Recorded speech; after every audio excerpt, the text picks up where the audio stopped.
Baby, you know I'm not good at advice. Why would I go if I don't get advice? Taking these chances, rolling the dice. Thought it from nothing, I'm hitting these heights. All because what I be spit on these bikes. Repeat a few things inside of my sprite. Been out of sleep, you in my device. Thought I could trust you in my life. Can't even trust you in the night. Thought of me, baby. Hello everybody and welcome to the MX Bikes video, and today guys we are at the final round of the MXGP Championship. We're racing the Oceania Series today, alright? We're racing all the Australians, but let me tell you something right now, alright? We're here at MXGP in Netherlands. I am not good on sand tracks. I'm going to be showing you guys Moto 2 today. This is this sand track at its roughest, the deepest ruts, the biggest bumps, and we're on the KTM 450. Now, I have not ridden the KTM 450 at all since the OAM update back in January, but let me tell you something right now. This bike is very good. I think it's the most underrated bike right now, and with the help of SPX Performance, they got me dialed in with a brand new Beta 20 KTM 450 bike setup, which if you guys don't know, they just uploaded all their brand new Beta 20 motocross setups that are updated for the new game update. And let me tell you something, these setups are absolutely dialing. If you don't believe me, just watch this race. All right, this is one of the best sand races I've ever had. I ended up getting P3 in the first moto. I needed to get the win in the second moto, and that is our goal today, going against the fastest Australian 450 riders in the game. Hit that sub and that like button. Let's get on the gate. Let's get this W, boys.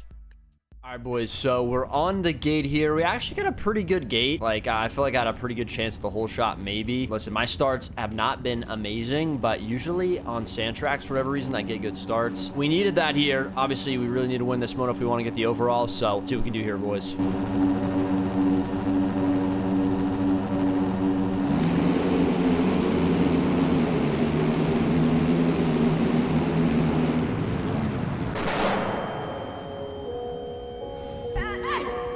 Listen, if there was an award for getting touched in the first corner, I would be the winner every year. All right, it's every time. I feel like I had a great start there, a great jump. I was being honest with the people in front of me, just being safe, and brother just, I mean, absolutely trucks me. But listen, we take the cheater line because I'm a bit angry. And again, we got to move up. We got to win. I know I have the speed to win. So it does really piss me off when, you know, first couple corners, people are crashing in front of me or they're putting me off the track. I'm losing my mind. It happens so much. You can see here, by the grace of God, we don't get taken out there, and it's time to work up. Listen, boys, I'm not afraid of a comeback. All right, I'm not afraid of it. We got 30 minutes to do it. Max HUD is broken. All right, if you guys look in the top left, there's no timer. This is a 30-minute plus 2-lap race. If you guys look at the top left, every time we go across the finish line, the pit board will go up. You guys will see how much time is left in the race if you guys are interested. Listen, Paboso, please fix Max HUD. All right, we want to know how much time's left in the race. All right, please. But anyway, we're already up to P5, so let's make this comeback, boys.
All right, boys, couple laps into the race. Max Head says we're in P5. I'm pretty sure we're actually in P3 here, maybe P4. I did have some cuts, so it's just saying I'm a little bit further back than I actually am, but we're riding really good. All right, I am feeling so good on this dirt bike. All right, this KTM was feeling it was feeling prime, all right, with the SPX setup. I felt a little bit invincible, and the pace was there. That was the big thing with me in the first moto is I crashed a lot, but my pace really wasn't there, so I really just had to settle for third. But I knew in this race, Isaac was buried. I had a chance of this overall. I just needed to stay patient, all right? And that meant do not hit the ground, all right? No crashing. We're done crashing. I knew the lines. I was flowing around the course. The SPX setup was feeling amazing under me. We got to work up. We got to take it one guy at a time, 1 second at a time. And you can see here we passed Brado. That is the 450 NA Supercross champion, all right? Maybe not the greatest in the sand, but we're catching the lead right now, boys. We are absolutely moving.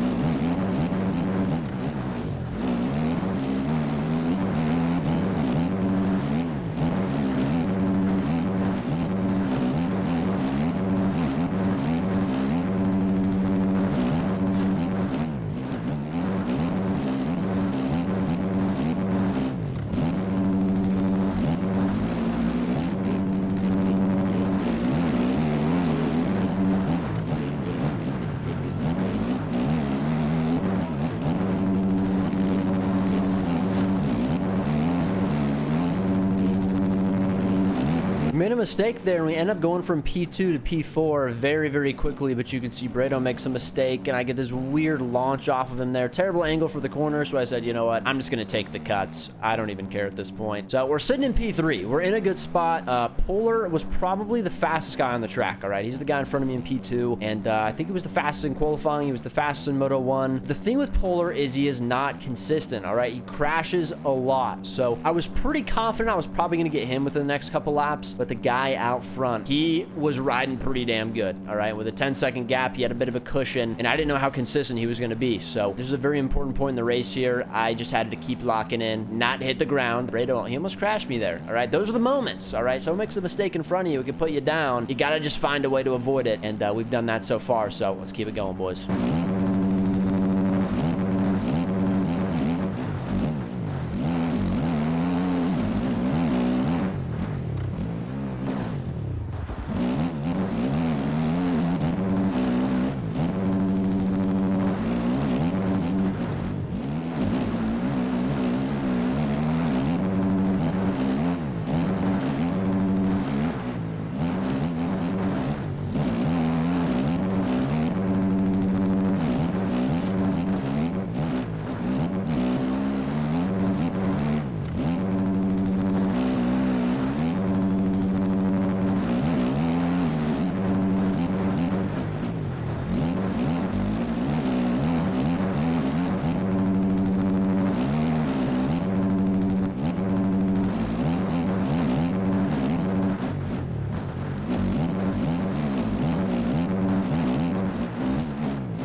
There you go. Polar's going to go down. He's going to give up P2, and now we just got nothing but track up to P1. All right, now it is just about bearing down and going fast. All right, the track was breaking down. You can see some ruts are forming, some holes, but I had some pretty good lines. I mean, the main line itself honestly wasn't too bad. And boys, I was just surfing around the track. All right, I'm usually a pretty terrible sand rider, so to feel this good on a track, I think it just shows you, man, like the KTM, dude, people are sleeping on it a little bit in the 450 class. All right, everyone's riding the Yamaha. I'm not sure about this, guys. I'm really not, at least in sand. All right, okay, disregard that. That was completely my fault. For some reason, I just decided not to turn there. So Polar's gonna get me back. All right, we do not talk about that, but we're back on the track. All right, we're still in a good spot. I think we're still pretty close to the lead. And listen, I knew the guy up front was probably gonna make mistakes eventually. He's also gonna hit lap riders, but again, KTM's really good, guys. Spike's really good. SPX setup is definitely helping as well. We just got to keep going forward, boys. Keep moving.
Boys, me and Polar are working together here, just hauling absolute cheeks, bro. We are holding down R2, just going, all right, surfing, all right. Now, we see some roost ahead, and I'm thinking this is probably a lapper, but there's also a chance this is the leader, all right. Max HUD updates, and I realize this is the leader, all right. Now, again, I do have some cuts. You guys can see Max HUD saying I'm still in P3, so I had to be mindful of that. You know, at the end of this race, I'm gonna have to have a gap where I'm gonna lose on cuts, but as you can see, we're just catching this guy. I mean, I'm wheeling. I'm going so fast, guys. I haven't ridden this good in such a long time.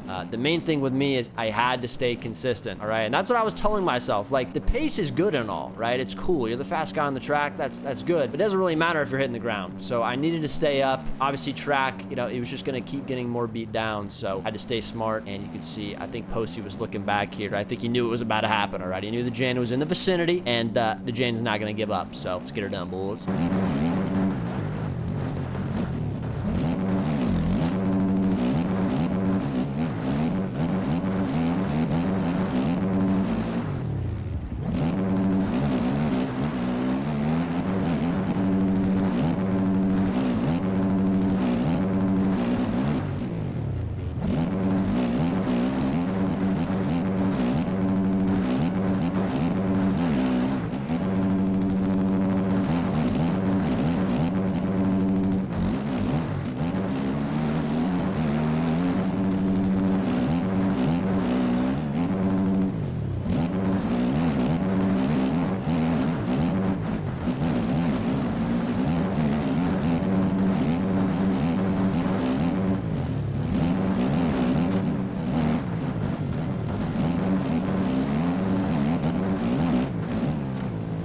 Posty pulls a little bit of a choke ski here, and boys, we're into the lead. All right, listen, at the start of this race, I thought this was probably not going to be possible, but listen, dude, it just shows you not hitting the ground. All right, it helps a lot. All right, I feel like all these pro races I've been doing recently, I'm just crashing so much, and hold on to her a little bit here. I'm making some mistakes, but we're out of the lead. It's obviously far from over. We still got like 16 minutes left in this race, and we do have some lappers to get around as well, but we're absolutely moving. All right, we got the pace. We just got to keep it on two, baby. Keep it on two, buddy.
Bro, listen, I didn't see there was a kicker, all right? I didn't see there was a kicker, so you can't get mad at me for it. Now, watch this, all right? This is the really crazy part. Somehow, all right? Now, this is weird because no one was taking that inside all day, all right? Everyone was railing the outside or they were going middle rut. And just the one time, all right, I try to get up from one of the worst and most important crashes of the race. I jump over that berm because I thought the lapper was going to go outside, so I was going to jump over him. Of course, I jump right on, all right? So double crash, horrible things just happened because Posty, who was right behind me, had actually crashed earlier that lap. So I had about like a 7-second gap when I hit the ground for the first time, all right? A huge gap. I basically had the win in the bag. And then, you know, I crashed twice and it's just like, what is going on? So now it's a 3-man battle for the lead, all right? And I'm all for it. We still have a ton of time left in this race. I wasn't even that mad, to be honest. It's far from over. But listen, dude, again, you got to keep it on 2 wheels, all right? And I didn't do that. So it's time to fight back. Time to go crazy, boys.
Bro, none of us wants to lead this race. We all don't want to win. Nobody wants to win, guys. Everyone's crashing. Everyone's going off the raceway. So I'm just going to take the lead here. Still kind of thinking about those 2 crashes from earlier, but it didn't matter now. We're back in the lead. We got to hold it. I thought at this point, Polar, he was being really inconsistent. The race was basically between me and Posty. All right. Brado looked like he was out of it, but actually now that I look on Max HUD, Brado was actually up to 3rd. He was creeping up. All right. The 450 NA Supercross champion said, wait a second, I'm actually really good on sand. All right. So I didn't even know he was still in this race. I thought it was a 2-man battle. But listen, all I could think about was this battle right here. We got to get it done, boys. We got to get it done.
Boys, this is an absolute battle. Only 5 seconds separate the top 4 riders. It's literally a 4-way. All right, well, I probably shouldn't have said that, but listen, guys, we're in a perfect spot, all right? We're in the Cooper Webb position, all right? Where you know if you really need to unlock it, you'll have more pace than the leader, and you're just sitting right behind him. I had to be weary, all right? There's 2 pretty fast riders right behind me. I did have a little bit of a gap, but I also have cuts, so I have to think about that as well. If I do want to actually win the race, I'm going to have to gap, all right? I'm going to have to truly unlock the power. But is Posty going to hit the ground? Am I going to hit the ground? Who's going to hit the ground first? That was basically what was going to decide this race. One of us 4 was going to come out on top. I was feeling primed up, boys. Let's get her done.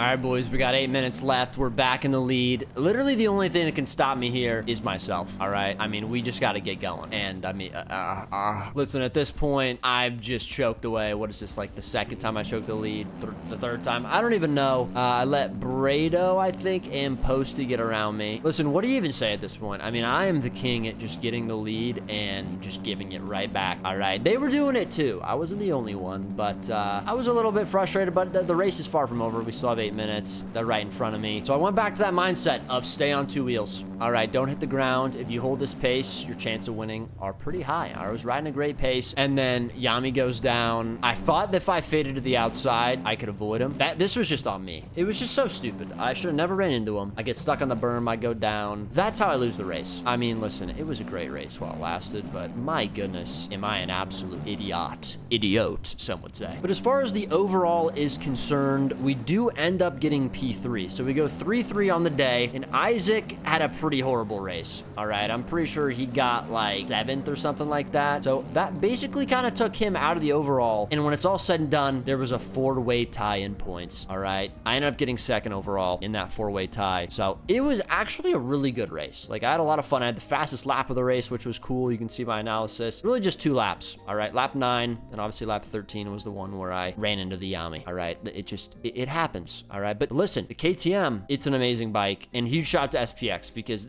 this is probably the best setup I've ever used ever in my life. I'm not just saying that. It's actually insane how I rode horribly when I raced this track on Monday for the NA series, and then I get on the KTM and I put this setup on, and it's just absolute perfection. So thank you guys so much for watching, and hope you guys enjoyed. I'll see you guys next video. Peace.